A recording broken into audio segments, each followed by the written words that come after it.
Welcome back, everyone, to the Culture Based Podcast. I'm Dustin. He's Blake, and he wasn't ready because I just hit record and said, "We're going." Enough. Yeah. Enough of your thinking about what you're going to say. Let's just start saying it. You know what I mean? And that's why I'm silent. Thanks a lot. Look how scared he is. I'm just kidding. He's good. We're so glad to be here with y'all again today. We're going to dive into the topic of, does team development really matter? I don't know. Seems a bit overrated. But before we get into that, we want to remind you that we're here to help leaders know what they're about, show where they're going, and build a scalable team to get there. We would love to chat with you more about that. If you would like to chat with us, you can find us at theculturebase.com or on all the socials at theculturebase. If you are watching on YouTube, I'm gonna do it backwards this time. I always go audio podcast first. Let's for the watchers in the group. Here's looking at you, kid. Go ahead, like, subscribe, ring the bell if you're watching on YouTube. And be notified of anytime we drop video content. We're dropping content every Tuesday, Wednesday, and Thursday. This podcast comes out every Tuesday. We're dropping shorts every Wednesday and clips every Thursday. Be the first to know about that by liking, subscribing, and ring the bell. If you're just cruising down the road listening to us on whatever audio podcast platform, get to where you're going to safely first. But then we would love if you would leave us a 5-star review to help further this content. Can you say that? Can you say dropping your shorts on Wednesday? Is that what it is? Dropping your shorts. Yeah, we're dropping. I drop my shorts every dropping Wednesday. Shorts on Wednesday. That's what we do. I mean, most days we're dropping shorts, but specifically shorts and reels. Okay. It's just technology discussions. Shorts and reels, comma, they drop on Wednesdays. Oh, man. We're having a good time. Thank you for not taking us too seriously, y'all. We're having a good time. The culturebase.com for your free 30-minute strategy session with us is what I meant to say earlier when we talked about that. But today, Blake, we're going to talk about, you know what? I don't really know about this team development thing. Does it even really matter? You know what I mean? So once you've assembled the dream team, it's time to be intentional about keeping them there. And the best way to do that, or is it, is to invest in their development. But does this investment pay off or not? Blake, hit me with a stat. A stat? What if the answer was no? And I was just like, no. Yeah, the shortest episode ever. You know what? We're about to break the internet. It does not matter. Quit wasting your time. We'll talk to you next time. Oh, man. Let's get into the music.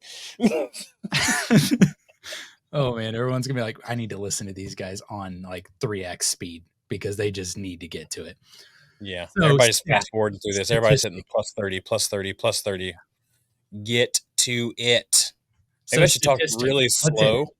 Talk really slow so that when they listen to us at the double speed, we're actually talking in normal speed. I'm going to listen to the playback and see if that worked. Go ahead. I hate us right now. As a listener, I hate us right now. I love it. Okay, well, good. So, statistic: 1 in every 3 team members that quit do so because of lack of development. You know, we often talk about the top reasons people leave, and I think that this is a great time to hit this because we're going to see a lot of bleed over on this episode. The top 3 reasons people leave a company are lack of appreciation, the ability or perceived ability to grow, what we're talking about, right? And then culture and communication. So we don't think this is a big deal. A lot of people don't, but Fortune 500 companies last year, I believe, spent something like $166 billion. That's a billion with a B. With a B, just on development in America alone. That's not even just all these other countries that are doing the same stuff. So I think, yeah, it matters. Some of the top brains and top thinkers on this stuff are understanding that we have to be developing our next level. We have to be developing our farm league. We have to be developing our top talent. And if we don't, statistics alone show us they're going to leave and find somewhere that will develop them. And we just, you've got to be a part of that. So, I think early on, the reality is this early on, we kind of saw that we were going to spend that money somewhere, right? You're going to spend that money on developing people, or you're going to spend it on turnover and losing people. And I'll tell you, if I'm going to spend money on something as an investment, I want to see an ROI. If I'm spending that money and like just on turnover, there is no ROI there. It's just paying expenses to a company. I would rather invest into people that are going to be more of a long-term person. And that's hard. And it's really hard because I think about the people that I've hired that I was like, oh, this guy's going to knock it out of the park. And then they weren't there, you know, a year later. Yeah. And The then Tebow effect. yeah, the Tebow effect. And then there are the people that I've like really been like, I'm not sure, but I invested and they just broke through ceilings quicker. They were able The to Aaron break Rodgers through phenomenon. the Aaron Rodgers. Man, you've got these names for it. But those people you don't always get to know when someone's going to break through a ceiling or where their ceiling's at. Only they know that, and maybe not even them sometimes. But that's why we develop. I mean, I have spent I thought about this for a long time because there were a lot of times that I've developed and spent on like coaching. I do a coaching calls with people on my team, and I got to one point that I was just like, I don't. Nobody's responding. I don't feel like I'm seeing a whole lot of breakthrough, or maybe I just need to stop doing this. And we were at our quarterly offsite for our vision day, and I think every person was like, I have grown more this year than I have in my life because of those coaching calls. And I never would have thought about this and this and this. But and I remember saying in that room, man, I was almost thinking about stopping those. And like two of them were like, you better not because I'll just leave. And I was like, okay, well, easy. But it was like, it's reassuring because I don't think we always get to see immediate return on development, right? We see some return, but we don't get to see the intrinsic return that we're getting um, on that retention. Like you can't know someone's retention level, right? You don't get that meter of like whether they're going to Mm. leave, whether they're going to stay. Are they feeling significant? Are they not feeling significant? And so Yeah. we're always kind of gauging that. I think sometimes it's a quiet room. And, my wife talks about that a lot. Sometimes your audience isn't, you're not speaking to an empty room, you're speaking to a quiet room, and that those are very different things. And so that's where I'm like, sometimes development is just a quieter room, but it's a thoughtful room, right? It's a room where people are actually thinking through this. But I do think that there are a lot of mindsets, especially in small business, Yeah. when it comes to this, that we need to kind of challenge here. And Yeah. I would ask you, Dustin, like, what do you think the reasons are why maybe, those are the Fortune 500 companies spending $166 billion. And my natural Yeah. response as a small business person is, well, they've got the money. Of course, they're going to waste it on something. But I don't Right. think that's true. So what do you think the small business people's mindset are on why Yeah. I they mean, develop? I think a lot of the barrier mindset here is for the small business owner to downplay their worth and their value as an organization and think that if they train their people, then they're just going to move on to greener pastures, right? That people are only using their organization as a stepping stone. And look, that might be their original intention in taking a job at your organization. Mhm. You may be not the biggest fish in the sea, but you're not the smallest either. And people are using that as a stepping stone to get to the big, places, the bigger companies, the bigger organizations, the Fortune 500s.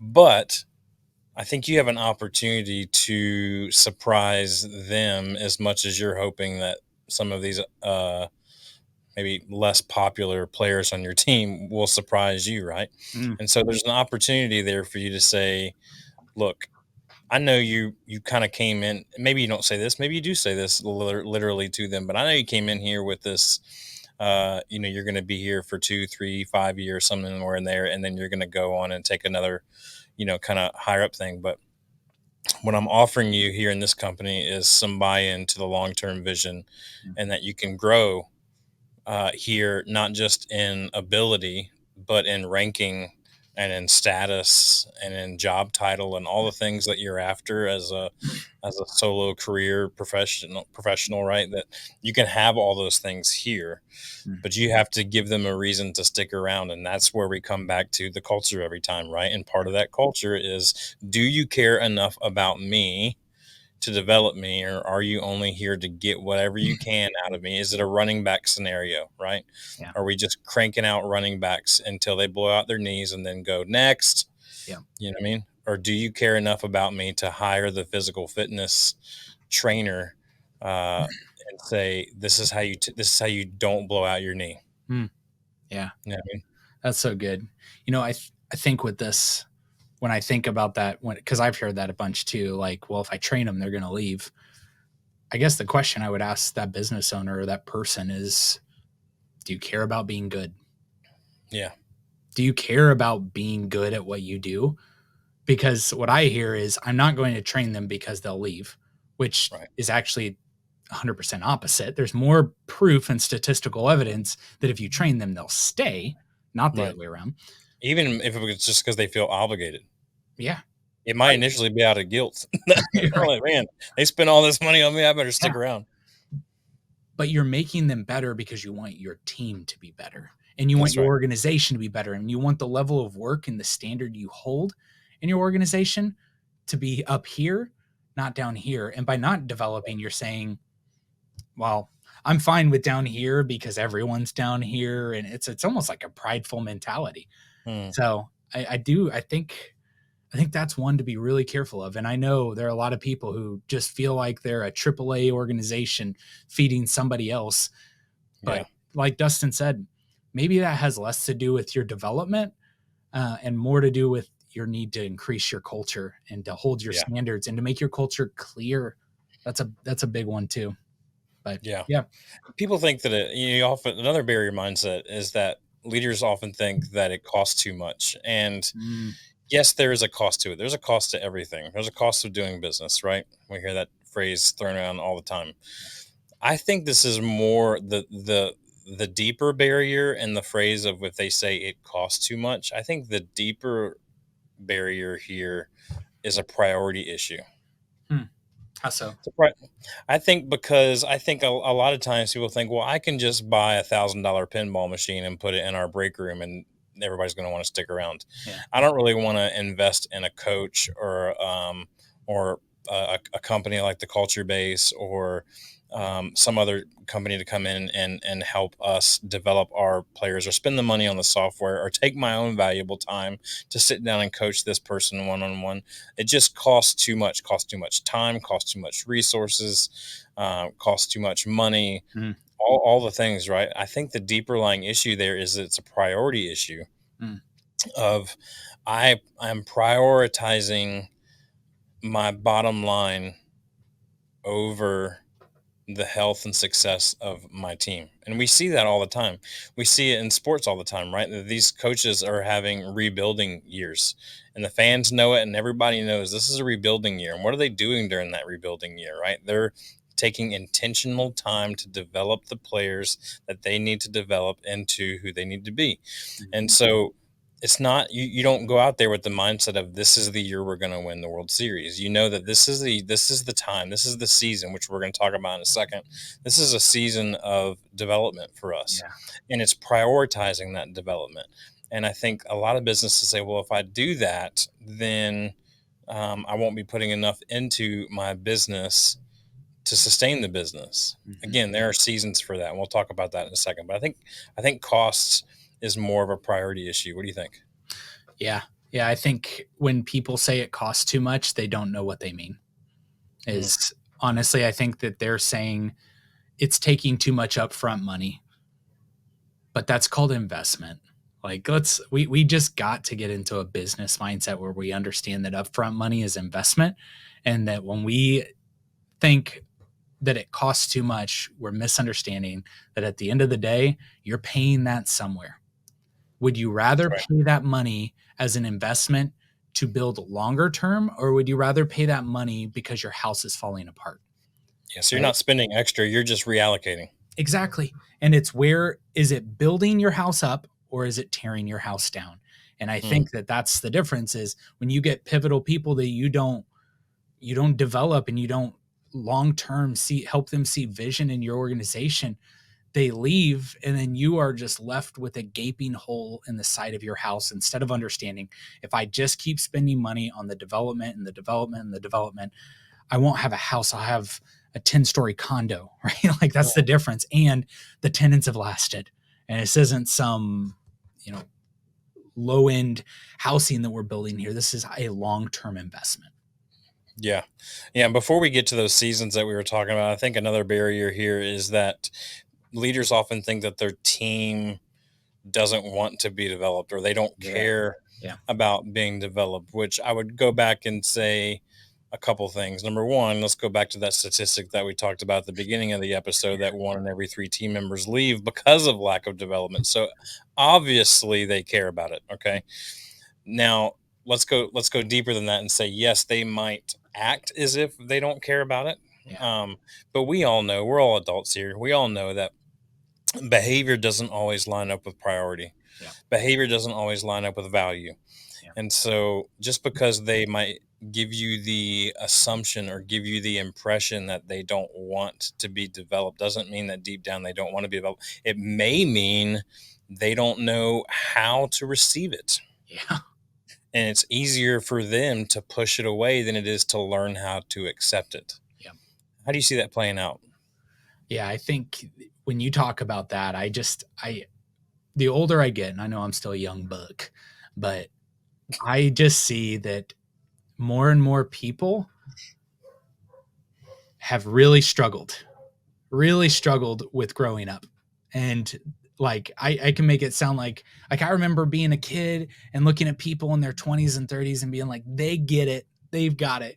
And now that I'm in my 30s, I'm talking to 50-year-olds who still don't got it, which means they didn't get it back when they were in their 20s and 30s because someone didn't come alongside them to help them grow.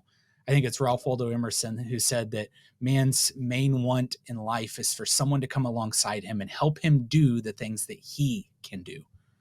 He's looking for that wise leader to come alongside. And so when we say, I don't think they want it, okay, that's like saying to a kid, you've got an ice cream cone in your hand. Hey, do you want some ice cream? And they're like, I don't even want that. And then they just turn their back sideways and they're like, no, I don't want it because you're mean.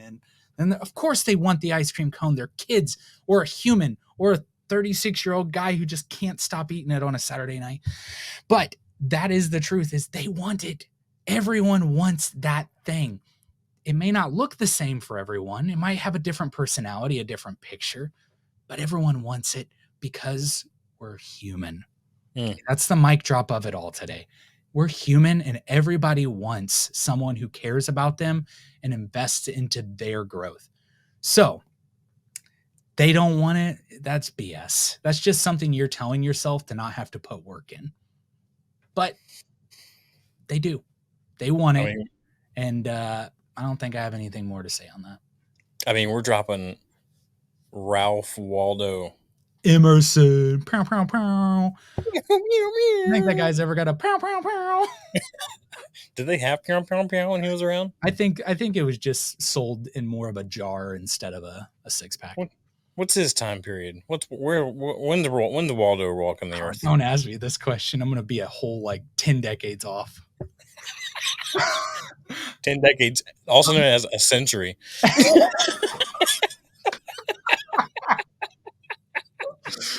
Okay. That's Listen. my favorite part. 10 decades off.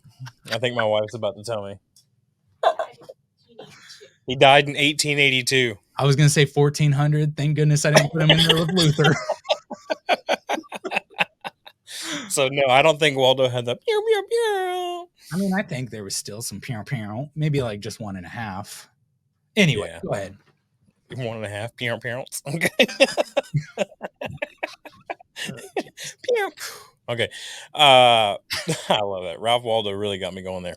Mm, Um, we talked earlier about how there's seasons of development and seasons of head down work. I know Blake called me a little bit ago before we hopped onto this recording and was telling me about uh, future client. I'll go ahead and speak that into existence for the culture base, uh, who just is not in a season of development now. And I can tell you, coming from the nonprofit world, I mean, my guess is that this works in the for-profit world as well. But we all know in our organization, we know in our businesses that there are annual seasons of head down work. Like we know in the nonprofit or the church world that I was in for 17 years, Easter and Christmas. So getting in the months leading up to Easter and Christmas, this was not a time to develop our team necessarily. Now, we did lean into developing the culture of the team during those times yep. because we didn't want to burn ourselves out and get to the other side and be filled with resentment towards whatever we were able to accomplish. Yep. Um, but we knew there were a couple times a year, three to four times a year, that there were going to be just brief little seasons of some head down work and not for development. But then what we equally knew is that there were also times for development. There are also seasons for that. Yeah. And so I think being able to pay attention to the ebb and flow of your natural organizational calendar and knowing that, okay, now is a time that we can actually take a deep breath. A lot of things are on autopilot, things are clicking around here. Now, if you're head down, stressed all the time, 24/7, that's a whole other podcast episode. Oh yeah.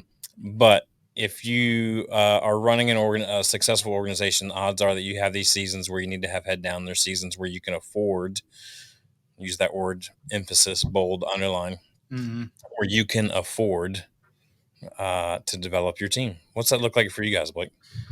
Yeah, I think that's. I mean, we're just coming out of a really busy season, and this is this comes out like a very like the wound is fresh, right?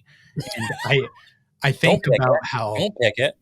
don't stop scratching at it. I think we did a ton of stuff like in July that I was trying to do a development on foreman course, and it added benefit, but it was taking away from like the right time that it should have been happening, right? Like you do investment for those times up to that point to develop, to then grind, and then you come out of that season and it's time to start developing again, right? It's like the off season. It's about your investment, your growth. There is so much that goes on in the NFL in the offseason. It's Mm, almost just as much, if not more, than the actual season when they're just playing games.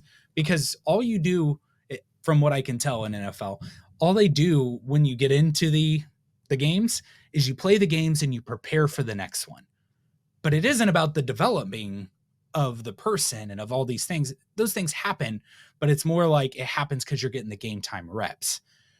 This is where you have to really pay attention to self-care in this time. That's one of those mm, areas that I bet the stuff you're supposed to be developing is the understanding of how to handle stress in these times, because how do you handle stress in a non-stressful time?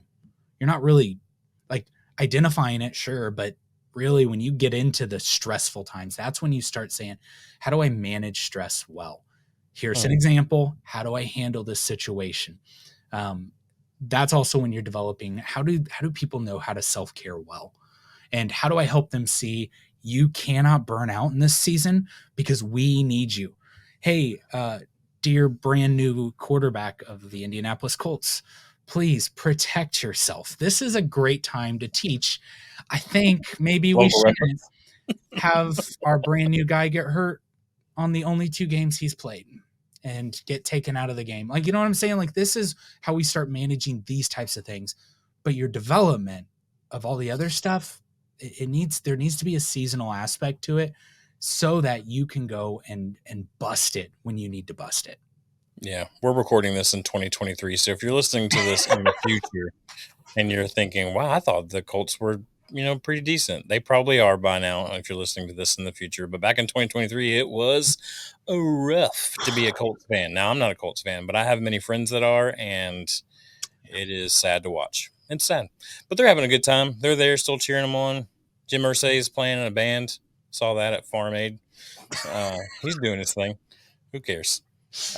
Hey, I think we'd be remiss if we didn't include in this episode some best practices for actually developing your team. We talked a lot about the reasons why. We talked about seasons and ebbs and flows, and we talked about some barrier mindsets. But let's just get into a little bit before we end our time here today with some best practices for developing your team. There's a couple here that I wrote down, Blake, that I'd love to just kind of.